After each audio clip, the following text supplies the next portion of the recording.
Jalen had learned many things aboard the Asteria 9. How to coax a malfunctioning grav coil back to life, with nothing but a screwdriver and a whispered threat. How to sleep through the shriek of meteor dust scraping along the hull, and how to avoid stepping on the tiny luminescent beetles that occasionally escaped from the xenobiology lab and held grudges. But the one mystery he could never solve, no matter how many reports he filed or how many strange noises he heard in the hallways, was Lyshara. She moved through the ship like a ripple of star-colored silk, composed, distant, and elegant in ways Jalen was convinced weren't entirely legal. Her long ears, thin and delicately curved, gave away her emotions even when her expression didn't. They flicked when she was amused, angled sharply when she disapproved, and once flattened completely when Jalen accidentally referred to the plasma regulators as those glowy hot tubes. After that, she avoided him for 3 days, possibly out of embarrassment on his behalf. Today he was supposed to deliver a diagnostic slate to her quarters. A simple task, a non-threatening task. A task that should not, under any circumstances, have involved danger. Jalen repeated this to himself as he stood outside her door, trying to calm the twitch in his left eyelid. He pressed the chime. The door slid open. Lyshara stood inside, adjusting a dress that shimmered like a nebula caught mid-swirl.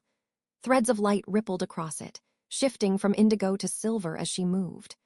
Her long ears softened upward when she noticed him, and her eyes, too bright, too steady, met his with what he could only describe as mild curiosity and a hint of "you're standing wrong again, human." He meant to hand her the slate. He meant to say nothing more than, "Here you go." Instead, his mouth, as it often did, ignored the careful script his brain prepared. "You look beautiful in that dress." The words left him before he understood what he had done. Lyshara froze. Her ears stilled mid-motion. Even the photonic threads of the dress seemed to pause, as if the entire room had decided breathing was optional. Jalen wondered if he had just invoked some kind of ancient cosmic curse. It certainly felt like one. Her pupils widened a fraction. Then she smiled, slowly, deliberately, the kind of smile that made Jalen regret every major decision leading up to this moment. She stepped closer, way closer, so close that he could smell the faint metallic sweetness of her species, skin chemistry, like starlight distilled into something tangible. He swallowed. I meant it, but I didn't mean it in a meaning way, Lyshara reached past him. He flinched, expecting maybe a ceremonial slap or possibly a traditional disemboweling. He wasn't entirely sure which cultures did what, but instead her hand pressed a panel. The door slid shut with a soft click, then another deeper click. Then, just to make his heart stop completely, a mechanical whir. She had locked it. "Okay," Jalen whispered. "That's probably fine." Lyshara tilted her head. "You gave a declaration." "A declaration? No, that was a compliment. A casual Earth custom. Very casual, extremely casual, barely even a sentence, really. Just floating around, no weight, like a feather, like a broken feather. With no wings attached.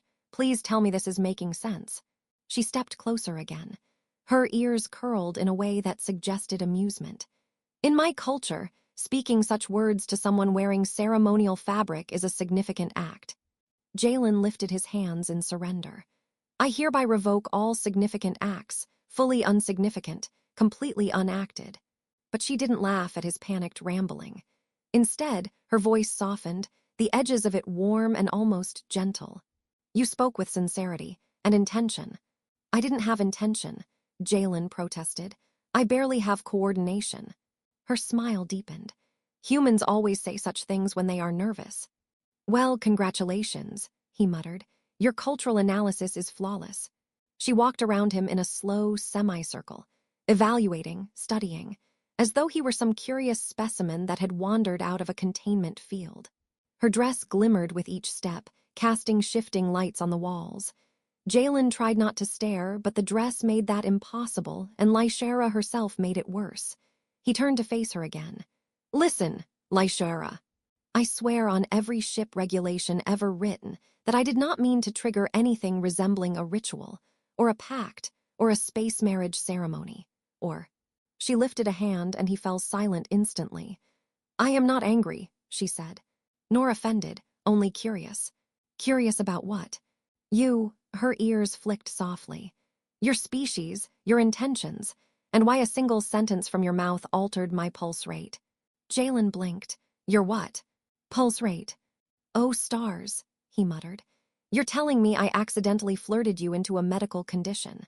Her laughter, quiet, melodic, dangerous, filled the room. Not a condition, a reaction. He rubbed his face with both hands. Great, fantastic. I've become a biological hazard. She stepped close enough that he felt the gentle warmth radiating off her skin. Perhaps, but hazards can be interesting. Jalen tried desperately not to combust. Please stop saying things like that. Humans are fragile, we break easily, emotionally, and also physically. She considered him for a long moment, then reached out and touched his shoulder lightly, curiously, as though testing whether humans actually dissolved on contact. Jalen held very, very still. You may sit, she said finally, gesturing to a small seat near her console. Am I sitting voluntarily, he asked, or is this part of the ritual? That depends on you. Then I'm sitting voluntarily, he decided, dropping into the chair before anything else could go wrong.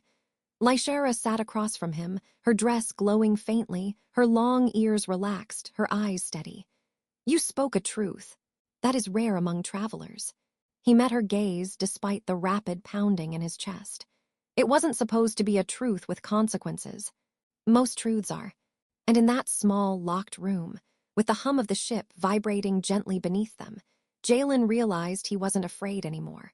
Just deeply confused, mildly flustered, and possibly at the beginning of something strange and far bigger than a single compliment uttered at the wrong, or maybe perfectly right moment. The door remained locked, but neither of them seemed in a hurry to open it. Jalen had always believed awkwardness was a uniquely human talent, but sitting in Lyshara's softly glowing quarters, he realized her species had mastered an entire art form of controlled discomfort. She watched him with serene patience, hands resting lightly on her knees, long ears angled in that unsettlingly attentive way. He had never been so intensely observed in his life, not even during his academy psych evaluation, when the medic asked why his stress responses resembled a malfunctioning hoverlift caught between floors. Lyshara's gaze didn't waver. You must understand, she said. Your words carried intention. I swear they didn't, Jalen replied. My words barely carry grammar on a good day. Her ears flicked, a sign of amusement he was learning to recognize, though it still made him feel like some interstellar pet performing tricks without meaning to. On your world, when you speak admiration, does it have no weight? It has weight, he admitted. Just not binding contract weight, more like conversational seasoning. Lyshara blinked slowly, translating this. You season me. Please don't say it like that, Jalen begged. Someone is going to think I sprinkled herbs on you. Her expression remained serious, but the shimmering at the edges of her dress brightened in a way he suspected was her body language equivalent of laughter. Our customs differ. Compliments when spoken during ceremonial attire are meant only for those we hold in our innermost regard. They are rare, deep, not seasoning. Jalen groaned into his hands, then peeked between his fingers. Okay, so I accidentally offered deep, rare emotional significance. Great, perfect. I'll add it to my list of catastrophic misunderstandings. Right under the time I told a diplomat his crest looked fluffy. Lyshara shifted on her seat, the photonic fibers of her dress trailing soft light across her skin. You did not offend me, but you did initiate a sequence. I really don't like the word sequence, he said. It feels like something that ends with me being dissolved for tradition. We do not dissolve people for tradition. Good, Jalen said. Great, that's genuinely relieving. We dissolve people only for betrayal. He stared at her. A silence, then her ears curled upward. That was humor. Oh, thank stars, Jalen exhaled. I'm glad your people joke. I was about to write my last will on your table with a stylus. Lyshara rose and crossed the room with slow, graceful steps. She tapped a glowing node on the wall, and a holodisplay shimmered to life. Strange angular symbols danced across it in violet light. Jalen squinted, trying to make sense of the script. It looked like someone had taught geometry how to gossip. This, she said, is the sequence you activated. He gasped. It's in writing, you have a flowchart for this. It is culturally important. Of course it is, he muttered. Everything important has a flowchart. The projection updated, displaying a series of branching paths. At the top, a single phrase pulsed in bright silver, Lysheren characters beside an auto-translation. Declaration of personal admiration. Below it, several branching lines led to titles like Emotional Reciprocity Assessment and Compatibility Resonance Trial. One branch flashed red, labeled Ceremonial Binding Vow. Jalen pointed at that with a shaky hand. Why is that one glowing like a warning beacon? Because it is the most severe outcome. And what triggers that? If the declaration is accompanied by direct physical contact, she answered calmly. Jalen flung his hands in the air. Well, that's fine. I didn't touch you. Lyshera's eyes softened. You touched my shoulder last week in the engine room. That was because you were about to step backwards into a live conduit. Her ears flicked again. Intentions do not erase actions. Jalen dropped back into the chair, defeated. So what happens now? What does the sequence say about this whole situation? She stepped closer, the glow of the holodisplay casting shifting light across her face. Now we clarify your intention. Your declaration was sincere. Accidentally sincere. Still sincere. Jalen pointed helplessly. Look, Lyshera, I meant the compliment, yes, but not in a propose-to-you-in-your-ceremonial outfit kind of way. She drew back slightly, studying him with unreadable calm. You felt compelled to speak truth. Why? He hesitated, scratching the back of his neck. Because you looked, well, beautiful, like gravity was taking a break around you, and because I'm a human and humans blurt. Her eyes shimmered with a softness he had never seen before. Your emotions are loud, very loud. Humans radiate them with no containment, like poorly shielded energy cores. Yep, that's us, the universe's emotional hazard. She approached him slowly, lowering herself onto the seat opposite his. Then I must ask directly, do you wish to pursue the path of connection, or shall we terminate the sequence? Jalen nearly choked. Terminate, that sounds lethal. It means we acknowledge your declaration as non-binding and part respectfully. Oh, he breathed. Okay, less lethal, good. Her long ears folded slightly back, an expression he hadn't seen before. Was that disappointment? Regret? Jalen's voice softened. Lyshera, you're incredible, you know that, right? And you're right, I did mean what I said. You were beautiful, but I don't want to accidentally tie you into some cosmic contract. You fear taking a step. I fear taking the wrong step and falling into a wormhole, he corrected. Lyshera's lips curled faintly. Our customs are complex, yours are chaotic, and yet I find myself curious. Curious can be dangerous.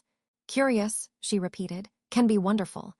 The room hummed softly as the translation node dimmed. She leaned closer, just a breath away, long ears tipped forward in earnest interest. Jalen felt his panic shift into something warm, unfamiliar, fragile. The locked door behind them remained silent. And for the first time since he arrived, he no longer wondered how to escape. He wondered what would happen if he stayed. Jalen had spent most of his adult life believing emotional courage was optional, a bonus feature other people downloaded, like fancy language packs or advanced hoverbike handling. Yet as he sat in Lyshera's quiet quarters, listening to the hum of the Asteria 9 flowing through the walls, he felt something unfamiliar building inside him.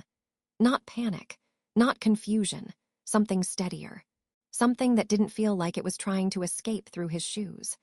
Lyshera watched him with those luminous eyes, her long ears tilted gently forward in cautious hope.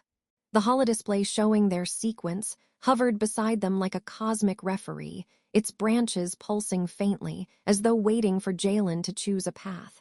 He took a slow breath. Okay, I think I know what I want to say. Lyshera straightened, the lights on her dress shifting like a galaxy preparing to rotate. Then speak freely. Jalen scratched nervously at his neck. I'm not good at this, emotional stuff, ritual stuff. Talking without accidentally setting off alarms. Your alarms are endearing, she replied. He blinked. That might be the kindest insult anyone's given me. Her ears flicked, a laugh without sound. Jalen leaned forward. Look. When this started, I was terrified. Mostly because you locked the door, which, for the record, would scare anyone. But somewhere between panic attack number 1 and panic attack number 9, something changed. I'm still confused, and I'm still terrified, but now I'm also drawn to you. And not just because I accidentally initiated a culturally significant compliment event.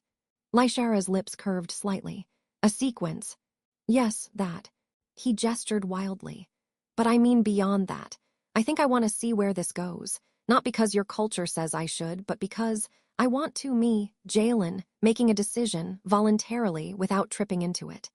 She studied him, her expression softening in a way he had never seen before. The faint glow of the photonic threads around her dimmed, as though her dress stepped back to let the moment have its space. Then your intention is genuine. Terrifyingly genuine. She reached out slowly, giving him enough time to pull away. He didn't. Her fingers brushed his, warm and light and steady. Then the sequence continues only in the ways we choose. Jalen exhaled, a long, relieved breath that seemed to clear months of tension from his bones. Good, because I didn't want a ceremonial binding vow to suddenly attack me. We have no vows that attack. I'm learning so much today. Lyshara rose and motioned for him to stand as well. As he did, the holodisplay dissolved into particles of violet light. If we are to continue this connection, she said, then I must show you something. Oh, stars, Jalen whispered. Is this another ritual? A different kind, she said, one of honesty. She approached the sealed door and pressed her palm against the panel. The locks disengaged, not with ominous clicks this time, but with a soft, welcoming chime. For the first time since entering her room, Jalen saw the hallway outside, empty and still. Lyshara stepped through, then turned back to him. Walk with me. He followed her through the dim corridors of the Asteria 9. The ship felt strangely peaceful, like it sensed something important unfolding, and was trying its best not to interrupt by exploding a plasma conduit or releasing another swarm of glowing beetles from the lab. She led him to the observation deck. The stars stretched before them, endless rivers of cosmic light drifting across the void. Jalen had seen this view 100 times, but standing beside her, it felt different, as though the stars were watching them instead of the other way around. My people, she said quietly, fear emotion. We hide it behind control. We speak truths rarely because truths change things. They shape futures, alter paths. When you spoke your truth, even accidentally, it affected me.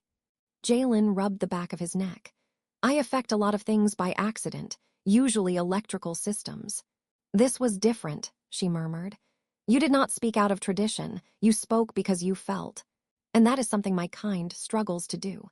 He glanced at her long ears, glowing faintly in the starlight. But you're feeling right now, aren't you?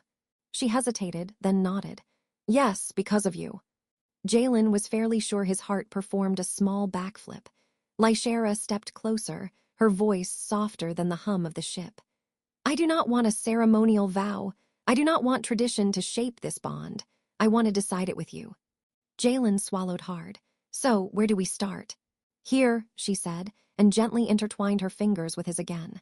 Without rituals, without fear, with choice. For a long moment, they simply stood there.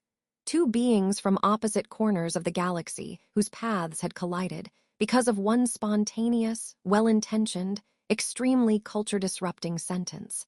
Jalen laughed quietly. You know, I think you changed me. I don't panic as quickly anymore, only moderately. And you changed me, Lyshara replied. I do not hide feelings as easily, only moderately. They shared a smile, warm, awkward, sincere. Finally, Jalen looked out at